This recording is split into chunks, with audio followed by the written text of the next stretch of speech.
Hello world, it's me Dojo. Welcome back to my channel. So, in our previous video, pinag-aralan natin yung nested if. So, ngayon naman pag-aaralan natin yung switch case statement. Okay? Ano yung switch case statement? Para saan siya ginagamit at paano siya kinocode, guys? So, without further ado, open na natin yung mga compiler na gagamitin natin and let's begin. And as you can see mga tol, eto na yung ating compiler and as you can see rin, nandito na yung ating topic, switch case statement. Now, ito yung simple definition na nilagay. Paano ko i-define yung switch case? So, napag-aralan na natin yung ladder if and I want you to remember na yung ladder if guys, ganun na ganun din yung function niya pero ibang-iba yung code, okay? Si switch case, mas pinadali siya. Okay guys, so ito pa yung another definition ko dyan, action, o kaya yung switch case pag gumagamit ka no, gumagawa siya ng isang action from many options. So meron tayong iba't ibang options guys, ayan. Tapos meron siyang iti-take na action from many options bases dun sa variable, okay? Ngayon, para maintindihan natin itong sinasabi ko guys, simulan na natin siyang i-code. So kailangan natin ng program, okay? Sabihin natin, yung pinaka-popular na program yung gagawin natin. Pipili tayo ng araw sa loob ng isang linggo. So guys, ang gagamitin natin dito sa switch case is integer, okay? Tapos sabihin natin yung variable natin, ang pangalan is since araw to, so day na lang. Tapos ang value niya is gusto ko 3. Yan. So mamaya maintindihan niyo to. Bago ko yan ipaliwanag. Ito na, meron na ako ditong integer. Ang pangalan is day. Ang value is 3. Paano natin sisimulan yung switch case? Ganito lang guys, napakasimple lang. Sisimulan mo doon sa word na switch. And then mamaya maintindihan niyo kung anong gamit nito. Pagkatapos ng switch guys, maglalagay kayo ngayon ng parang if-else lang din, no? Parenthesis at saka ng curly braces. Nakuha ninyo. Yung curly braces, ibaba na natin. Yan, para sigurado na. Sa loob nitong curly braces, dito natin ilalagay itong mga options natin. Okay? Ang tawag doon is cases. Okay guys? Balik muna tayo sa switch. Eto na yung switch na mention ko na. Tapos merong parenthesis. Dito mo ilalagay yung variable. Okay? Ano ba yung variable natin? Di ba yung day? So dito mo ilalagay sa loob ng parenthesis yung day. Pagkatapos mo malagay yung variable sa loob ng parenthesis, sa loob ng curly braces mo naman ilalagay yung mga options. Okay?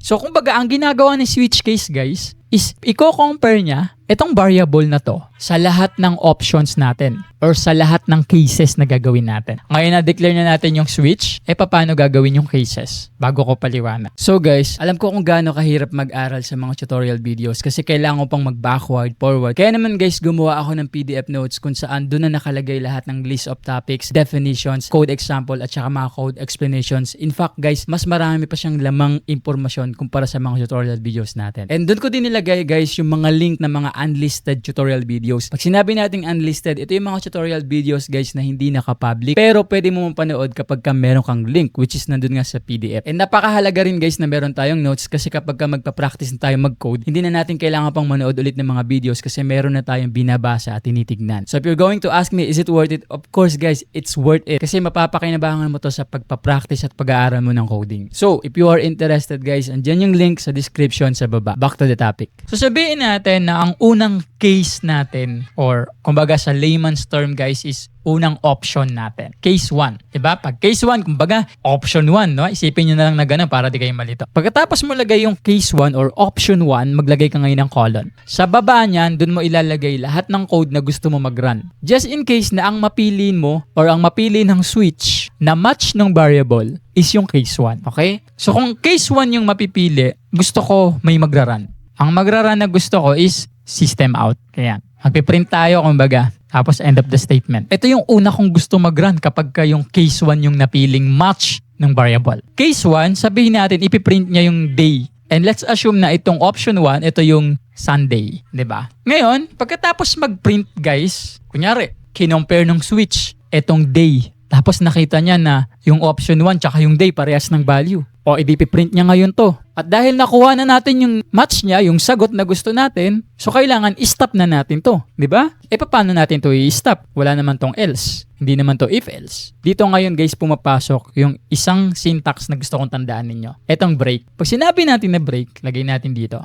Pasisimplahin ko na lang. Pag sinabi natin na break, it stops the program. Diba? Terminate niya yung program. Yun na yun. Paiksin na lang natin. Basta pag nag-break, baga sa sasakyan, stop na. Bakit? Kasi nakuha ko na yung tamang sagot. Sunday, yung day 3. Which is, alam naman natin na hindi. Kasi ang hinahanap natin is day 3. Yung case 1, hindi siya yung 3. Okay? 1 siya. So kung hindi yung case 1, yung match ng day, proceed tayo sa case 2. Case 2. So ganun din yung pattern. Case 2, tapos copy natin to. Paste ngayon natin. Tapos, ibig sabihin guys, kapag yung case 2 naman yung napili, or sabihin natin, i-compare ni switch yung variable day. Hindi siya si case 1 kasi 3 yung value eh. Tapos 1, hindi match yun. I-compare niya ngayon kay case 2. Pag si case 2 yung nag-match, magpiprint ulit. Yan yung gusto ko mag-run. Magpiprint naman siya, hindi naman Sunday. Monday naman. At kung siya talaga yung nag-match, ay gusto ko i-stop na natin yung code, di ba? Kasi nakuha na natin yung sagot eh. So ilalagay na ngayon natin ulit yung break. Nakuha ninyo yung cycle guys. Alam naman natin na hindi si case 2 yung hinahanap natin. Ang value ng variable natin is si 3. Therefore, ang hinahanap talaga natin dito is si case 3. So pupunta ngayon tayo kay case 3. Case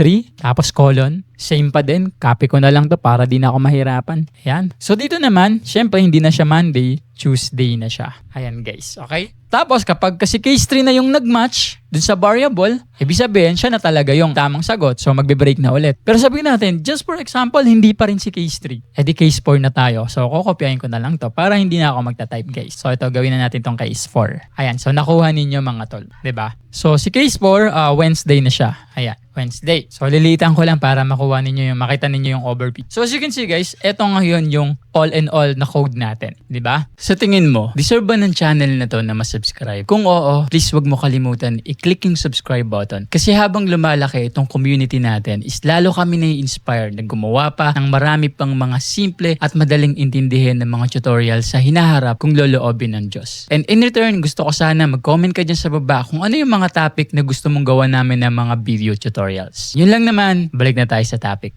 So meron tayong integer, yung pangalan niya is day. So ang gusto nating makuha is day 3. Anong araw ang day 3 kumbaga? So ang gagawin ngayon ni switch case, may mention natin yung switch, tapos merong parenthesis sa loob niya, lalagay mo yung variable, yung day. Ngayon, yung value niyan, i-compare yan ni switch sa mga cases. Yung cases, let's pretend na ito yung mga options. Kung ano yung value, yung number, at yung number ng cases, yun yung match. Yung mga code ngayon under that case, yun yung iraran niya. Okay guys? So, unang i-check niya, syempre sequential pa rin to. I-check niya si case 1. Hindi naman si case 1 yung match kasi 3 nga yung value, di ba? So, dapat 3 din yung case. Si case 2, hindi rin. Si case 3, match to. Pareho silang 3.